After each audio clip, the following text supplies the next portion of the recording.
ఢిల్లీలో అసెంబ్లీ ఎన్నికలు ప్రారంభమయ్యాయి. మొత్తం 70 అసెంబ్లీ స్థానాలకు ఒకే విడతలో పోలింగ్ నిర్వహిస్తున్నారు.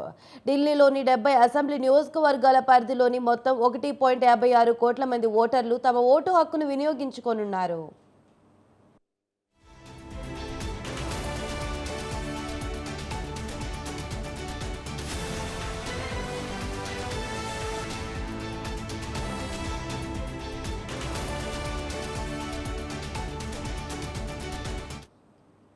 ఉదయం 7 గంటల నుంచి సాయంత్రం 6 గంటల వరకు పోలింగ్ జరుగుతుంది. ఫిబ్రవరి 8న పోలైన ఓట్లను లెక్కించి ఫలితాలను వెల్లడించనున్నారు.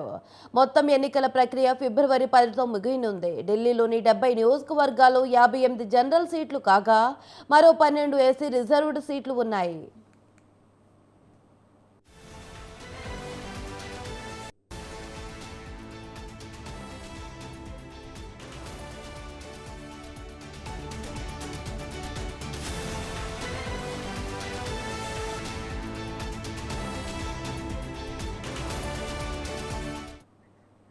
మెజార్టీ స్థానాలను కైవసం చేసుకోవడానికి ఆమ్ ఆద్మీ పార్టీ, బీజేపీ, కాంగ్రెస్ చివరి వరకు శ్రమించాయి.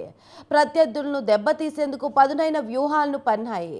ఈ ఎన్నికల్లో గెలిచి మరోసారి తమ అధికారాన్ని నిలబెట్టుకోవాలని ప్రయత్నిస్తుండగా 2 దశాబ్దాలుగా ఢిల్లీలో అధికారానికి దూరంగా ఉన్న బీజేపీ ఈసారి గెలవాలని తీవ్రంగా శ్రమించింది. మరోవైపు ఢిల్లీలో తన సత్తా చాటేందుకు కాంగ్రెస్ శ్రేణులు ప్రయత్నిస్తున్నాయి.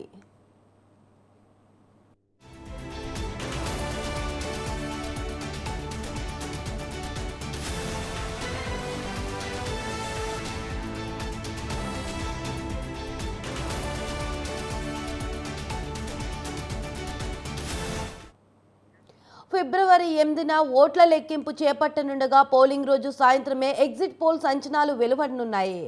అయితే వీటికి సంబంధించి నిబంధనలు ఎన్నికల సంఘం విడుదల చేసింది. పోలింగ్ రోజున ఉదయం 7 గంటల నుంచి సాయంత్రం 6 గంటల 30 నిమిషాల వరకు అన్ని మీడియా మాధ్యమాల్లో ముందస్తు ఫలితాలను నిషేధించినట్లు ప్రకటించింది.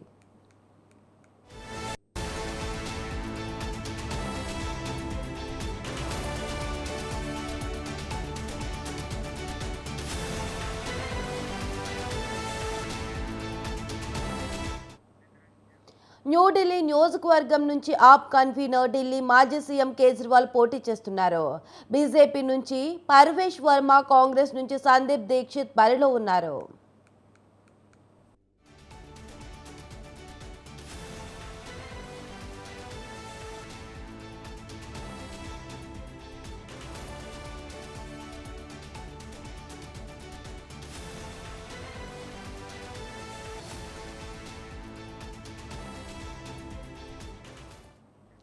కల్కాజీ అసెంబ్లీ స్థానం నుంచి ఢిల్లీ ముఖ్యమంత్రి అతిషి పోటీగా ఉండగా బీజేపీ మాజీ ఎంపీ రమేష్ బిధూడి, కాంగ్రెస్ నుంచి అల్కలాంబా పోటీ చేస్తున్నారు. జంఘపూరా నుంచి ఆప్ నేత మనీష్ సిసోడియా పోటీలో ఉన్నారు. ఢిల్లీలో 1,56,00,000 మంది ఓటర్లు ఉన్నారు. వీరి కోసం 13,766 పోలింగ్ స్టేషన్లను ఏర్పాటు చేయగా ఇందులో దివ్యాంగుల కోసం 733 కేంద్రాలున్నాయి. వృద్ధులు, వికలాంగుల కోసం ముందస్తు పోలింగ్ సదుపాయం కల్పించగా ఇప్పటికే 7,980 మంది తమ ఓటు హక్కు వినియోగించుకున్నారు.